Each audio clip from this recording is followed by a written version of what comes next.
آل محمد۔ تمام تر شہدائے ملت اپنے اپنے مرحومین و مومنین و مومنات جو آج ہمارے درمیان نہیں، سب کو یاد کرتے ہوئے ایک مرتبہ سورۃ الفاتحہ۔ بسم اللہ الرحمن الرحیم، الحمدللہ ایاک نعبد و ایاک نستعین، اهدنا الصراط المستقیم صراط الذین انعمت علیہم۔ بسم اللہ الرحمن الرحیم،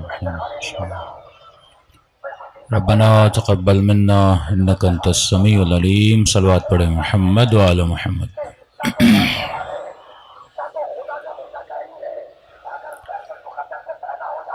بسم اللہ الرحمن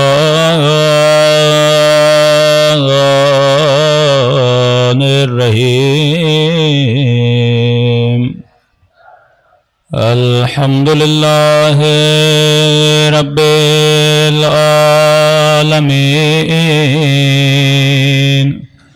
الحمد للہ کما هو اہلا،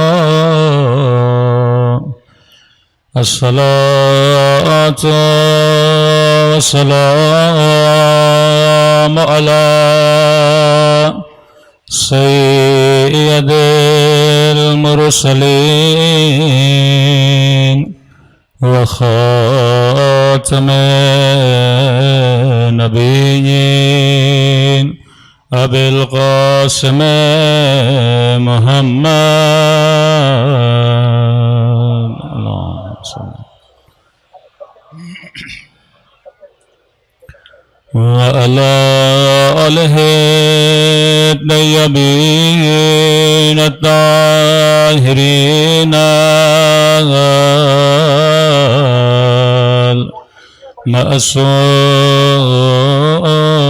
المعصومین۔ سب مل کے اپنی مولا کے ظہور کی دعا۔ اللہم کن ولیک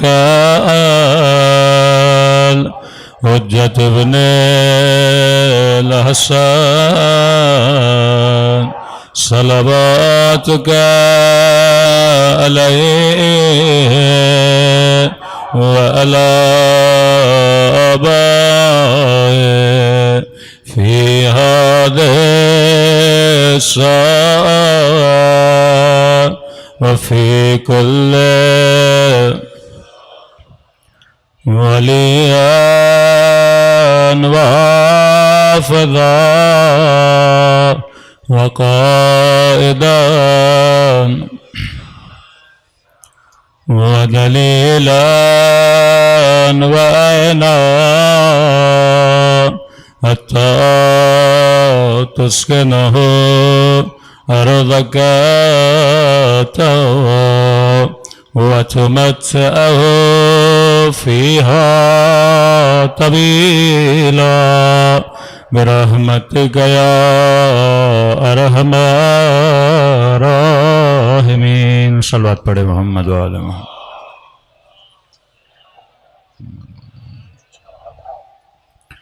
بسم اللہ الرحمن الرحیم، رب اشرح لی صدری ویسر لی امری واحلل عقدۃ من لسانی یفقہوا قولی۔ اما بعد فقد قال سبحانہ وتعالی یا ایہا الذین آمنوا اتقوا اللہ وکونوا مع الصابرین۔ صلوات پڑھے محمد و آل محمد۔